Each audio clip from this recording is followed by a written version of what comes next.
sonu savuruyorsun ya, baka baka doyamıyorum. Gözünü süze süze havalı havalı gülünce hayran oluyorum. İstediğimi bile bile tatlı tatlı bel altı çekinmeden vuruyorsun ya. İstediğimi göre göre nazlı nazlı gizliden renk de veriyorsun bana.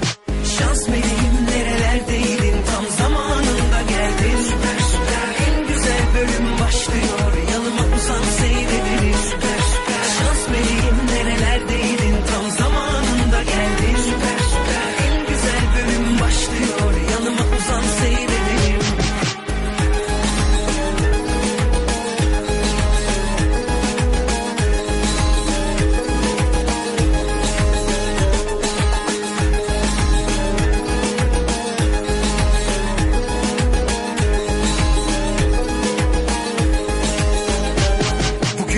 Havamdayım, 7/24 ayardayım.